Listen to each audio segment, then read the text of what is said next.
Bonjour à tous, soyez les bienvenus sur Ouest Arménien TV, les titres principaux d'aujourd'hui. Discours à la nation arménienne, Vartan Simonian, commémoration du 110e anniversaire de la bataille héroïque du Moussadar, en autostop vers Ani. Le sort du cimetière des frères est préoccupant. Bakou a déclaré que les monuments historiques construits depuis les années 1980 en Artsakh sont menacés de destruction. Un monument à Monte Melkonian est en cours de construction à Fresno. Les femmes de la communauté arménienne assurent leurs responsabilités de direction. Explication du patriarcat arménien de Jérusalem sur le Jordan des Vaches. Découverte d'un sceau royal hittite à Chotaroutunian. Discours à la nation arménienne, Vartan Simonian, frères et sœurs, peuple arménien. Je viens à vous non pas avec les mots de compromis, mais avec des mots de vérité. À Washington, le premier ministre d'Arménie orientale a accepté que l'Azerbaïdjan traverse notre terre. Cela jamais nous ne l'accepterons. Quel peuple digne céderait son sang, son sol, sa souveraineté à ses bourreaux? Aucun. Souvenez-vous, en 2023, 120 000 Arméniens d'Artsakh ont été affamés et expulsés, comme en 1915 lorsque plus d'1,5 million de nos martyrs furent massacrés. Ma grand-mère me répétait chaque fois, plus jamais ça, et pourtant l'histoire menace de se répéter. On voudrait détruire notre nation à 3 millions d'armes, mais nous sommes 10 millions, héritiers d'une civilisation multimilitaire, exilés mais vivants, unis par la mémoire et à la foi. Alors, nous devons bâtir ensemble un véritable parlement de la nation arménienne, une maison commune pour tous les Arméniens, des rêvants à Paris, de Beyrouth à Buenos Aires, d'Arménie occidentale aux 5 continents. Une seule voix qui dira au monde, la nation arménienne est debout. Nous exigeons justice et réparation. En 2015, l'Allemand a reconnu sa complicité dans le génocide. Qui a demandé réparation? Personne. Mais nous allons le faire avec des dossiers solides pour défendre la mémoire de nos ancêtres et les droits de nos enfants.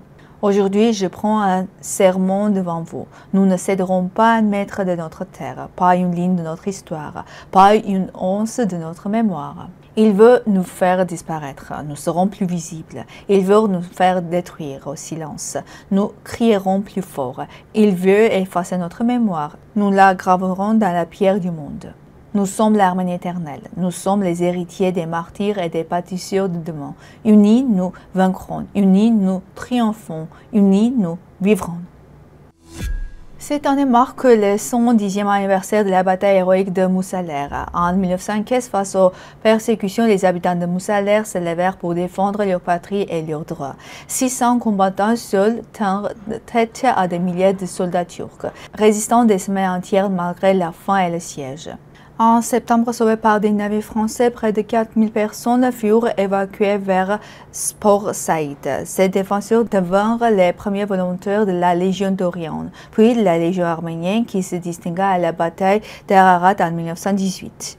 Un monument érigé à Etchmiadzin en 1967 perpétue leur mémoire. Moussaler demeure aujourd'hui un symbole immortel de courage, d'unité et d'amour de la liberté pour tout le peuple arménien. Au début des années 1960, 3 jeunes hommes entreprirent un voyage en autostop vers Karsé-Ani. Les routes furent pleines d'aventures, camions, voitures anciennes et parfois de longues marches à pied.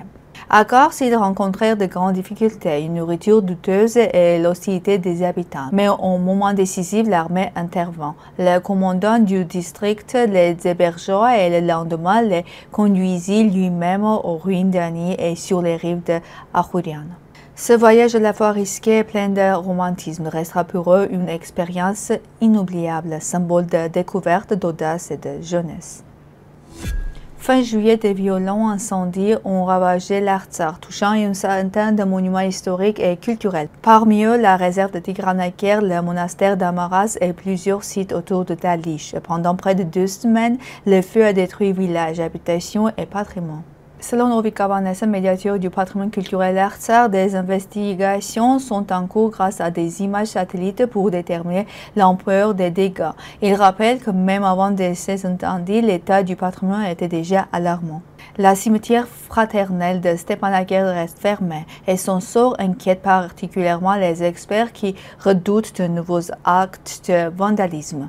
Depuis 2020, plus de 800 cas de destruction volontaire de monuments arméniens ont été recensés en Artsakh, village, église, complexe commémoratif. Le patrimoine arménien est systématiquement visé.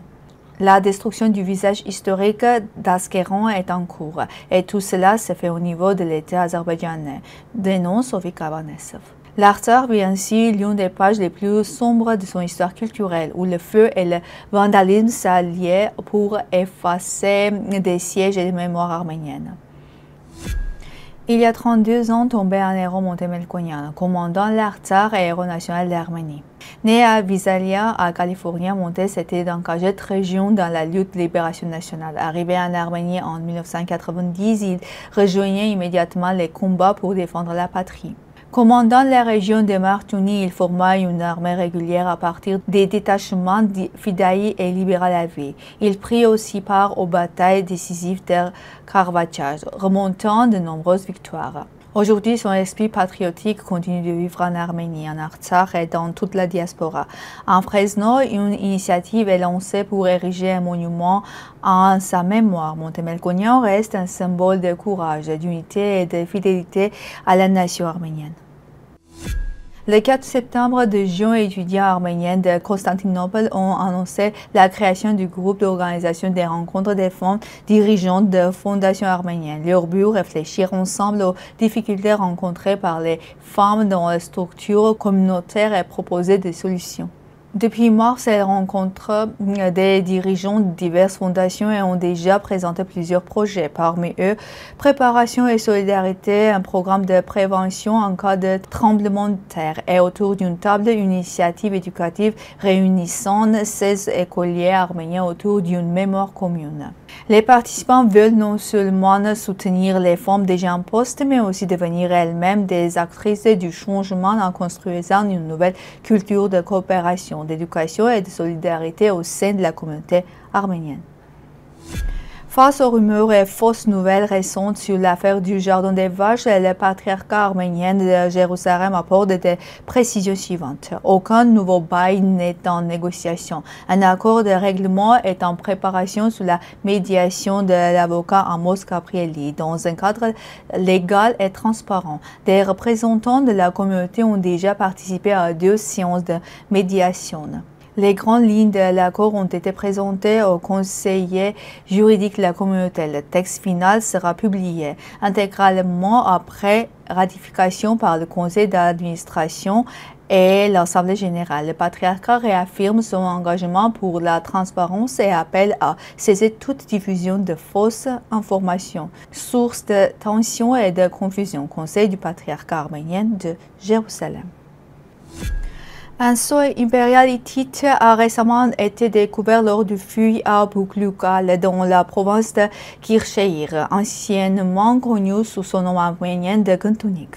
Ce sceau utilisé par l'empereur et l'impératrice pour certifier les traités portait une inscription cunéiforme menaçant de mort tout contrevenant. Ces tableaux urites trouvés sur le même site montrent que la famille impériale y pratiquait des rituels religieux soulignant l'importance de cette ville dans l'empire hittite et ses liens avec la capitale Hattusa. Mais derrière ces découvertes, un enjeu persiste. En Turquie, certains milieux cherchent à s'approprier l'héritage hittite et à l'intégrer au patrimoine national. Pourtant, les recherches internationales confirment depuis longtemps l'origine indo-européenne des Hittites et les liens de leur langue avec la proto-langue arménienne. C'est découvert après que le plateau haut-arménien fut l'un des berceaux de la civilisation hittite. Elle appelle aussi les chercheurs arméniens à accorder davantage d'attention à ce patrimoine afin de présenter la mémoire historique et culturelle de la nation. C'est tout pour aujourd'hui. Merci d'être avec nous. Au revoir.